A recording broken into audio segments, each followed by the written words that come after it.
What's up guys, welcome back to another video.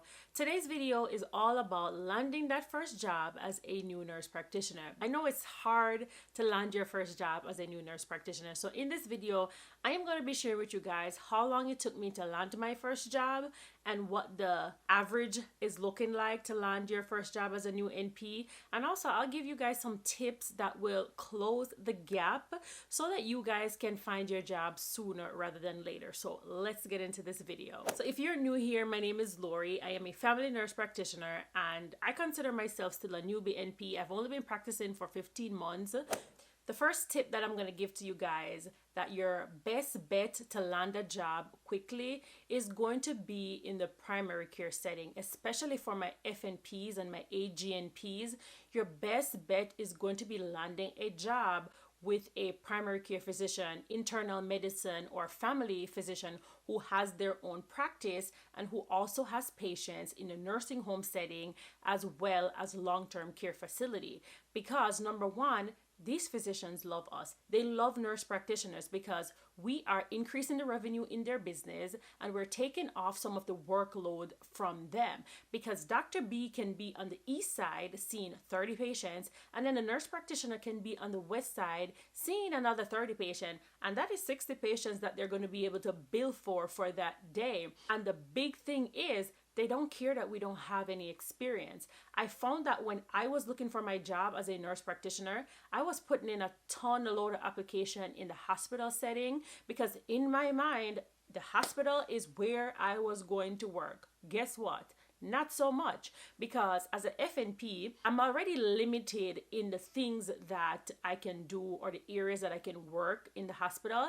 And then number two, as soon as my application got there, it was being rejected because they're saying you don't have any experience. The second thing is the urgent care setting. But I also found that the urgent care setting was rejecting a lot of my application and even some of my colleagues, because a lot of these urgent care nowadays that I see popping up is owned by the larger hospital. So if the urgent cares are owned by the larger hospital, they're also saying you don't have any experience, so we don't really want to hire you as yet.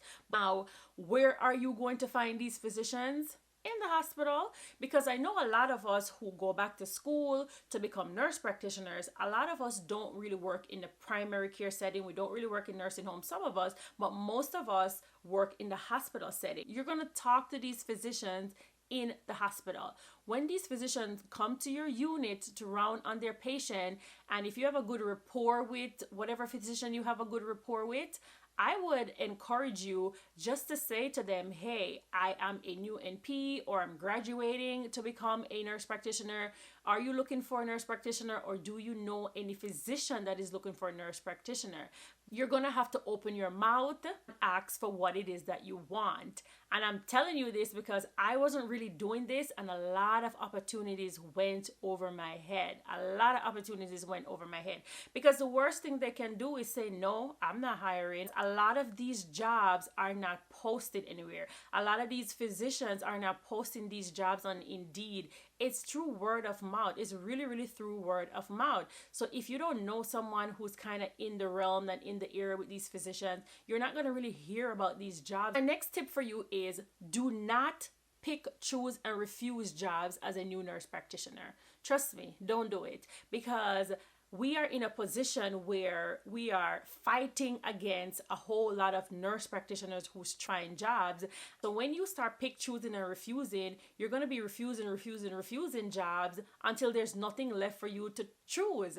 And you kind of want to get your feet wet. You want to get out there. You want to get your experience. I'm not telling you just to take any job that come your way or to take any job that you're uncomfortable with. No, because I actually had an interview with a physician before and he did offer me the job, but then a couple of things happened after that and I was very uncomfortable and I said, no, I'm not taking this job. So yes, listen to your instinct if you're uncomfortable with certain things, but some of the things that you are refusing the job about is probably minute, because I know that a lot of times when we graduate from NP school or even nursing school, we have this grandiose thing in our head because we're thinking about how much money that we think we're going to make, what type of job we see ourselves doing, and we don't really think about the beginning. So whatever money you have in your head that you think you're going to start off making as an NP, just minus 10,000 for the year. So you know what?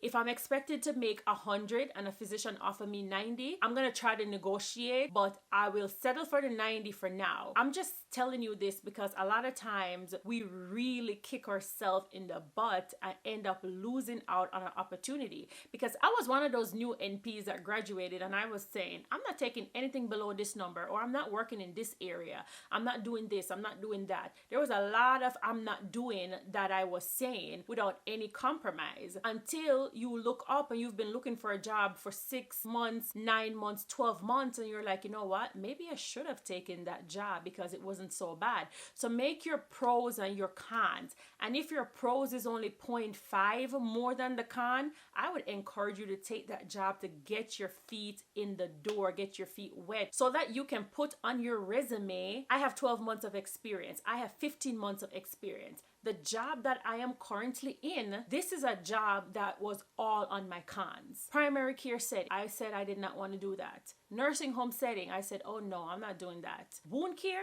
Wound care, really? Yes, wound care. That was an absolute no for me. I had no interest to do wound care.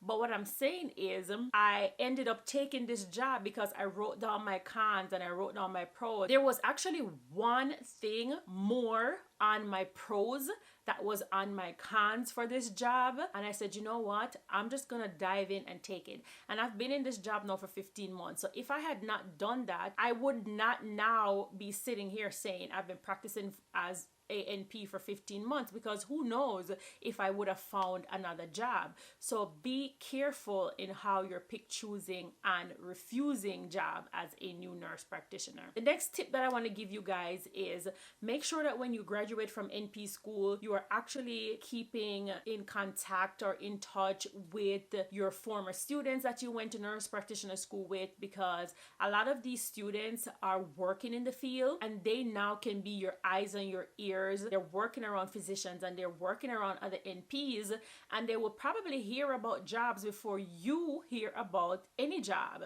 that is being offered up. And this is actually how I landed my job. One of my friends that I went to NP school with, I got a text message from him saying, I'm working, and a physician is asking him if he knew anyone that needed a full-time job, and that's how he gave my name.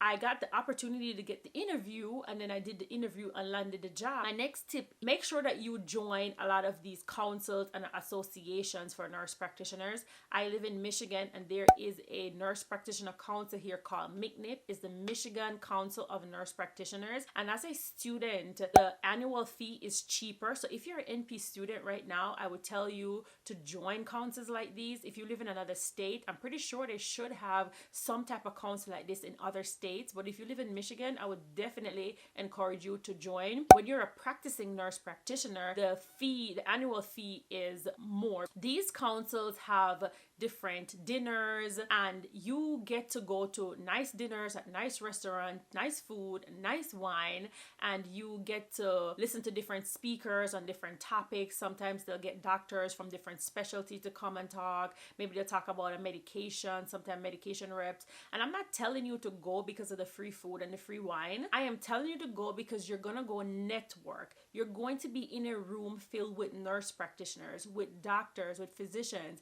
and you can more than likely get leads from a lot of these people about job opportunities. So when you go to these little dinners and these little things, just don't go and sit down and drink up all the wine and eat all the free food and go home. Go and network, because you're gonna have to network for yourself if you want to close the gap on finding a job quickly. How long did it take me to land my first job as a nurse practitioner? 6 months. It took me 6 total months from the time that I passed my boards until the time I landed this job. Average time for what I'm seeing for nurse practitioners, new nurse practitioners to land their job, is around the 6 month to the 12-month mark. Yes, I said 12 months. That is the average time of what I'm seeing. I had friends who landed their job before they even graduate, and it just depends on your luck. It depends on how much legwork you're putting in. Another thing I do want to tell you guys is when I was looking for my job as a nurse practitioner, I was offered a job, but I did not have my DEA number as yet, because a lot of my friends told me, you know what, do not pay for your own DEA number because your employer will pay for your DEA number. This doctor was a little bit annoyed that I didn't have my DEA number, and he didn't really want to pay for my DEA number. So at that time, I was beginning to just pay for the DEA number myself.